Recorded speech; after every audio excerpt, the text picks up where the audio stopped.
Assalamualaikum warahmatullahi wabarakatuh. Di video kali ini kami dari kelompok 2 akan mempresentasikan tentang membuat bisnis plan dengan BMC dengan produk minuman jelly. Yang pertama ada Delia Agustina, Aisyah Sugiyama, dan Lydia Aulia. Minuman jelly segar atau es jeger. Es jeger atau jelly segar adalah minuman yang berbahan dasar jelly dan buah dan memiliki karakteristik berupa kadar air yang lebih kental dan konsisten dan juga mudah dihisap. Jelly drink juga mempunyai aroma dan rasa dari bahan dasar buah yang segar serta susu murni berkualitas dan juga tanpa bahan pengawet. Mengenal apa itu bisnis model kanvas? Bisnis model kanvas atau BMC adalah sebuah tools yang dikembangkan oleh Alexander Osterwalder yang dipopulerkan oleh bukunya Business Model Generation. BMC dikembangkan untuk membantu organisasi bisnis dan pengusaha pemula untuk memetakan dan melakukan analisa terhadap model bisnis mereka. Bisnis model kanvas yang pertama ada customer segment, kedua value proposition, 3 channel, 4 customer relationship, 5 revenue stream, 6 key activities, 7 key research, 8 key partnership, 9 cost structure. Selanjutnya 9 elemen model bisnis kanvas. 1 value proposition itu minuman jelly suatu cara lain atau inovasi untuk menikmati minuman rasa dengan di dalamnya ada jelly tanpa bahan pengawet dan halal. 2 customer segment, masyarakat umum dari semua kalangan mulai dari anak-anak hingga orang dewasa dengan cara memasang iklan di media sosial online. 3 channel, dalam hal ini kami menyebarkan melalui media sosial online serta bekerja sama dengan warung-warung untuk dijadikan reseller. Elemen model bisnis kanvas yang keempat yaitu revenue stream. Nah, dalam penjualan minuman jelly kami menjualnya dengan harga Rp10.000. Lalu yang kelima yaitu customer relationship. Nah, kami menerapkan customer relationship dengan cara membuat inovasi baru dari produk kami dalam hal rasa dan juga kemasan yang unik dan juga instagramable. Lalu yang keenam yaitu key research. Nah, di bisnis minuman es jeger ini minuman kita itu terbuat dari bubuk tanpa bahan pengawet dan juga jelly. Lalu buah-buahan yang berkualitas dan segar.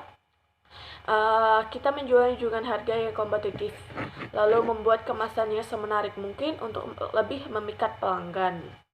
Yang ketujuh yaitu key partners. Nah, mitra bisnis ini adalah para penjual dan warung-warung sekitar kami dan juga seperti GoFood, GrabFood untuk dijualkan di aplikasi tersebut. Sehingga misalkan ada peminat namun dia kondisinya atau wilayahnya lumayan jauh, mereka bisa memesan melalui pemesanan online. Lalu yang ke-8 yaitu key activity.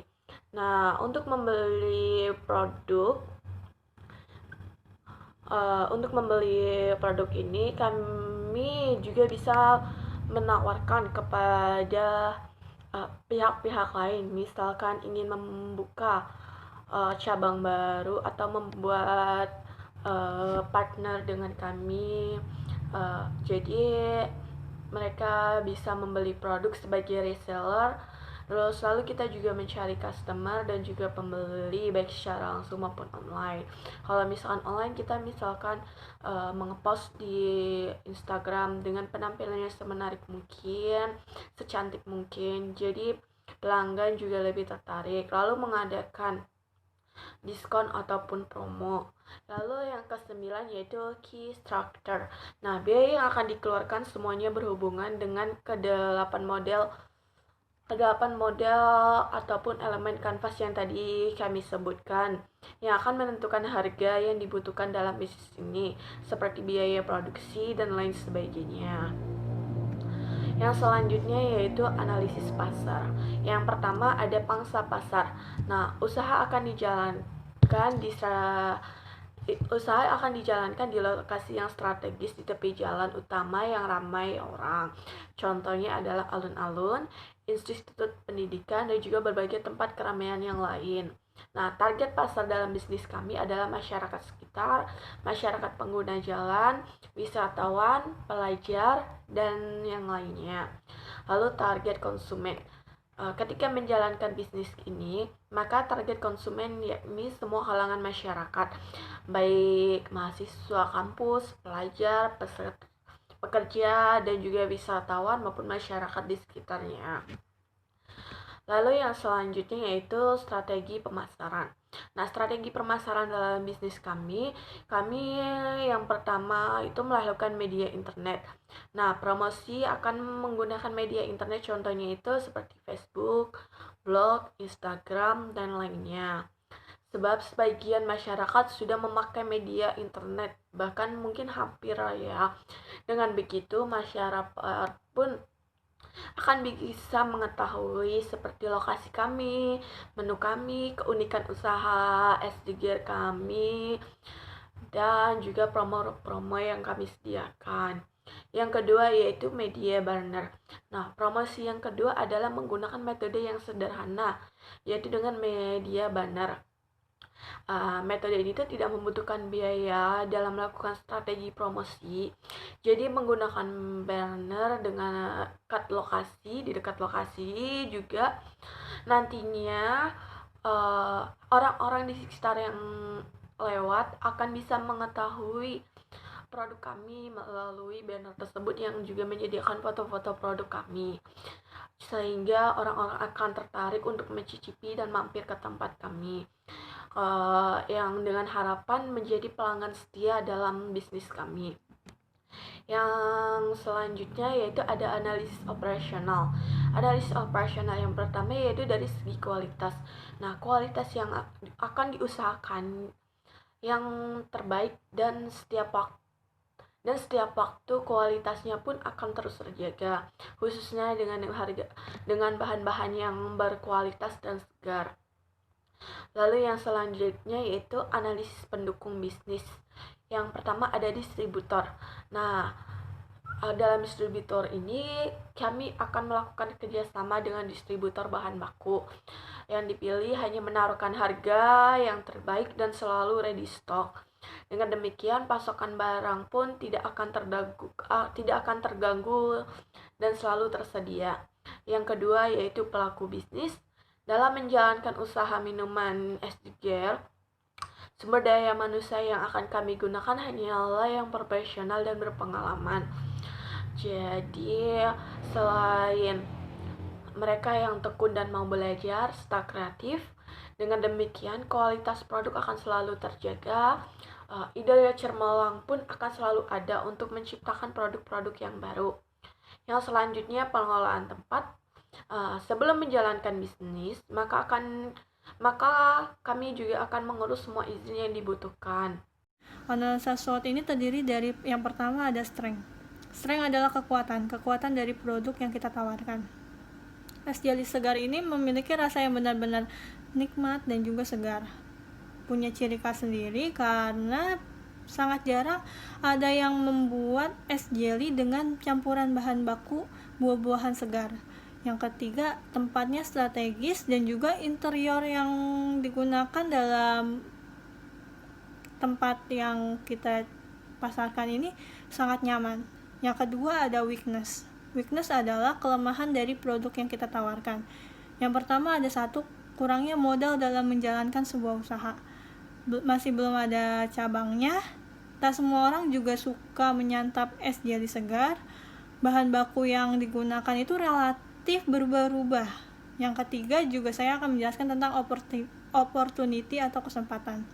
Disukai sebagian besar masyarakat di Indonesia karena sebagian masyarakat Indonesia suka dengan teksturnya yang kenyal-kenyal dan jelly itu. Dan juga kita memiliki kesempatan karena produk yang kita tawarkan ini dapat disukai dari berbagai kalangan, baik kalangan muda dan juga kalangan tua. Budaya masyarakatnya juga konsumtif, jadi sangat mudah menjual produk es jeli segar ini. Yang keempat ada trade. Sewaktu-waktu produk sangat mudah untuk ditiru. Harga bahan baku juga dapat berubah. Apabila turun hujan, biasanya orang tidak suka mencari es. Biasanya mereka jika turun hujan membeli makanan yang hangat atau minuman yang hangat untuk menghangatkan dirinya. Nah, di sini juga saya akan menjelaskan tentang analisis keuangannya. Bagaimana sih analisis keuangan dari produk yang kita tawarkan dari es Jelly Segar ini? Yang pertama, saya akan menjelaskan tentang modal awal yang akan kita gunakan. Modal awal yang kita gunakan ini pertama kali kita gunakan yaitu Rp600.000 sebagai modal awal. Dan di sini juga saya akan menjelaskan tentang rencana anggaran biayanya. Di sini kita berkeinginan untuk menjalankan 5 kali produksi dalam 1 bulan. Nah, biaya bahan bakunya itu terdiri dari gula pasir, buah nanas, buah stroberi, buah leci, bubuk agar-agar, es batu, susu kental manis, gelas plastik, dan sedotan plastik. Itu barang-barang yang kita butuhkan untuk pembuatan es jelly. Nah, yang ketiga, saya akan menjelaskan tentang harga pokok penjualan. Harga pokok penjualan ini dapat dihitung dengan cara biaya bahan baku, keseluruhan biaya bahan baku dikurangi keseluruhan biaya bahan baku dibagi jumlah produksi. Nah, jumlah produksi ini kita akan memproduksi produk sekitar 300 piece atau 300 gelas. Jadi total keseluruhan dari biaya bahan bakunya adalah 520.000 dibagi 300 piece sama dengan Rp1,73. Nah, di sini juga kita akan menghitung harga jual produknya. Harga jual produknya ini dapat dihitung dari harga pokok ditambah persen laba dikali harga pokok. 1,73 dari harga pokok yang tadi kita hitung ditambah 300% dikali 1,73. 300% ini dari berapa gelas yang kita akan jual, sama dengan 6.920 gelas akan kita jual. Jadi per gelasnya itu 6.920. Jadi kita bulatkan menjadi Rp10.000. Jadi nanti kita menjual es jelinya per 1 gelasnya itu 10.000. Nah, keuntungan yang bisa kita capai pendapatan dalam sebulan dari 5 kali produksi itu harga jualnya dikali jumlah produksi dikurangi bahan baku. Jadi harga jualnya itu kan 10.000 dikali 300 dikurangi 520.000 sama dengan 2.480.000. Di sini saya juga akan menjelaskan tentang caranya bagaimana membuat es jelly. Cara membuat es jelly ini pertama mudah sekali, yaitu memotong buah-buahan secara dadu lalu dimasukkan ke dalam blender. Buahnya dipisahkan sesuai dengan jenisnya. Misalnya strawberry di blender dengan strawberry, nanas dengan nanas, leci dengan leci. Lalu larutkan bubuk agar-agar dengan air secukupnya. Dididihkan, dimasak di dalam panci atau wadah yang digunakan untuk membuat es jelly. Lalu campurkan semua buah-buahan yang telah di blender ke dalam larutan bubuk agar-agar yang sudah dididihkan. Yang tadi udah kita masak, nanti kita masukkan larutan buah-buahan yang sudah di blender. Kemudian tunggu jelly agar mulai mengental. Setelah itu, masukkan susu kental manis dan juga gula pasir untuk menambah rasa manis. Selain dari rasa buahnya, juga jelinya juga harus terasa manis. Setelah mendidih, campurkan semua jelly-jelly yang telah dimasak dan dimasukkan ke dalam gelas plastik. Kemudian tutup gelas plastik menjadi dengan cup sealer agar plastik tidak tumpah. Jadi dipres dengan mesin panas untuk menutup cup jelly yang telah diproduksi. Kemudian kita masukkan ke dalam lemari pendingin untuk disajikan lebih dingin, karena lebih dingin itu lebih enak, karena jelly disajikan dingin itu enak.